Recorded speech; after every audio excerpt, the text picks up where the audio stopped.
Muita gente me pergunta como colocar orquídea na árvore. A primeira coisa que você precisa aprender é que orquídea gosta de árvore e que árvore aceita ter uma orquídea de vizinha. Se a árvore tem casca que solta com facilidade, como a da jabuticabeira, por exemplo, ou a do eucalipto, é uma péssima ideia, porque pode ser que com a casca descolando, a planta também caia. Como é que eu sei então que a árvore curte ter uma orquídea crescendo nela? Eu vou observar as árvores que eu tenho para escolher, se nasce alguma coisa nela, se já tem uma plantinha trepando, se tem musguinhozinhos, se tem samambaia, bromélia, às vezes outras orquídeas ou até uma mudinha de uma outra planta se desenvolvendo rente ao tronco. Esse é um bom sinal de que ela não tem tanto tanino na casca.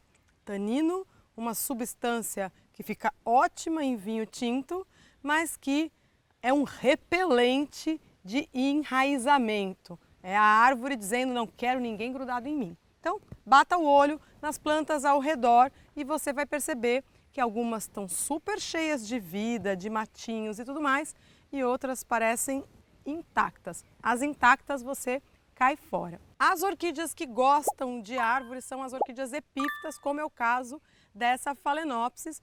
A minha árvore aceita plantinhas e a minha orquídea é de árvore. Vamos fazer o passo a passo maravilhoso.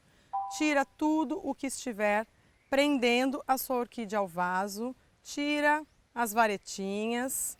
É melhor fazer isso com orquídea que está sem flor, ou como essa Phalaenopsis aqui, ó, que está praticamente sem flor. Então eu já vou tirar a planta do vaso, dou aquela apertadinha e puxo.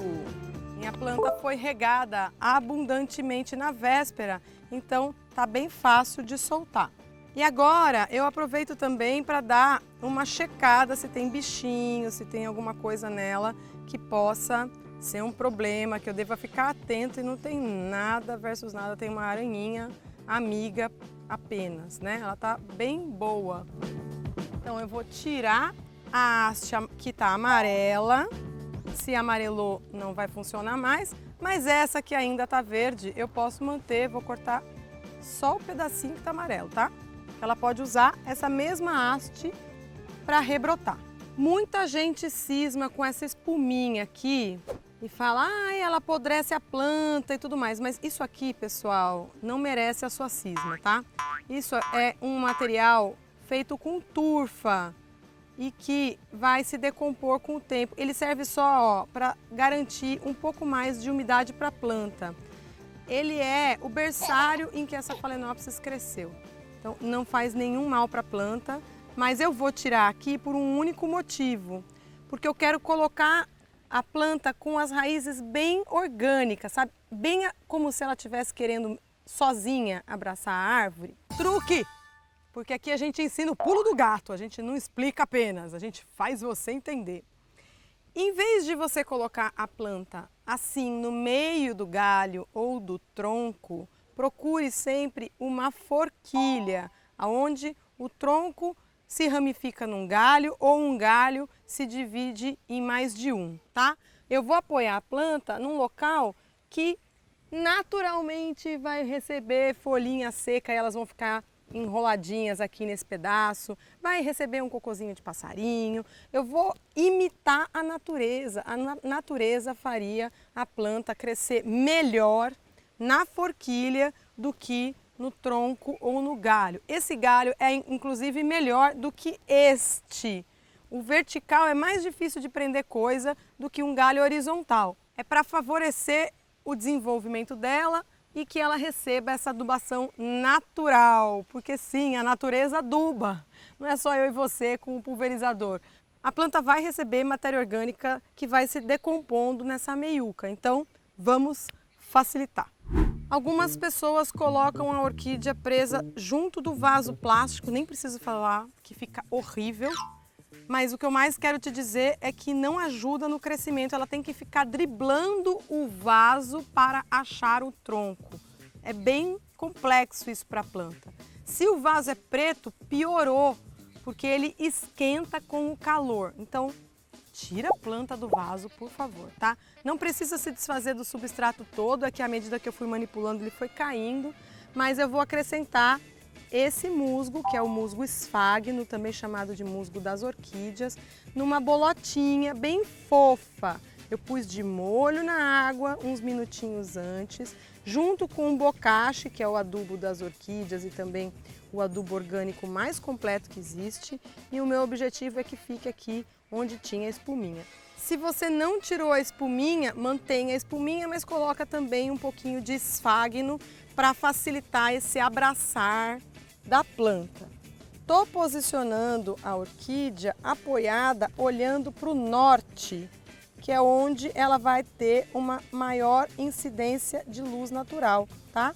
Então, ó, eu espalhei um pouquinho as raizinhas. A maior parte dessas raízes está em contato com o esfagno. Eu não vou cortar raiz nenhuma, pessoal. E eu só vou descartar o substrato velho de novo. Eu só vou descartar o substrato velho se tiver cheirando mal, tá? Se não, reaproveita. Substrato bom a gente não joga fora. Ele dura no mínimo 4 anos. Essa planta acabou de sair do garden. E eu vou usar uma das maravilhas desse mundo chamado reciclagem. Eu dou uma outra vida para a redinha de limão. Ó, ela estica bastante. A hora que eu abro ela no meio, eu consigo material suficiente para abraçar e dar a volta no galho. Carol, mas pô, vai ficar horrível. Vai ficar horrível, mas só por uns 2, 3 meses, porque depois, como a planta está apoiada na forquilha, ela vai enraizar mais depressa. E além disso, a redinha pode ser reaproveitada. Então eu desmonto essa redinha, guardo no meu kit de jardinagem ela bem limpinha e posso usar para outras plantas futuramente. Dou uma sobrevida para um plástico que iria para o lixo.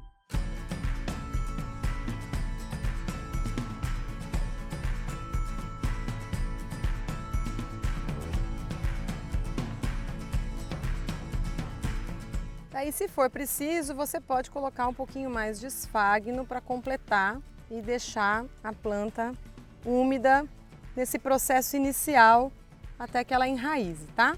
Quando eu sei que eu posso tirar a redinha? Quando você notar que tem raiz grudadinha no tronco. Aí você faz um teste, tira com cuidado e vê se ela não cai. Se o esfagno cair, não tem problema. A questão só é a redinha acabar derrubando a planta junto. Então, tira cuidadosamente e vê. Enraizou?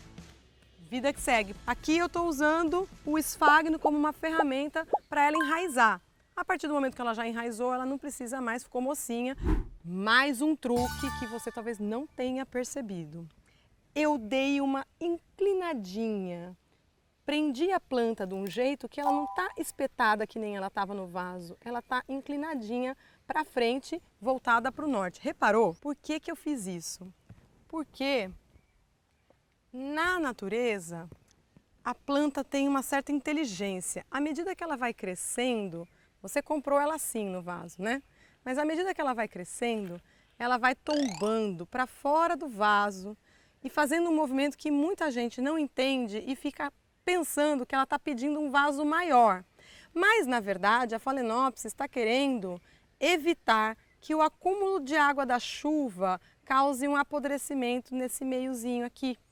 Se você começar a notar Phalaenopsis velhas em árvore, Phalaenopsis que está plantada na árvore há 5 anos pelo menos, você vai ver que ela faz como se fosse um escorregador de água.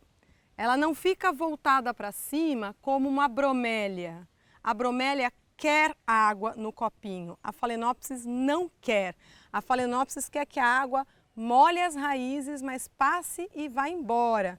Por isso, a planta vai se desenvolvendo e criando esse tombamento natural que eu forcei já no plantio dessa Phalaenopsis pequenininha aqui.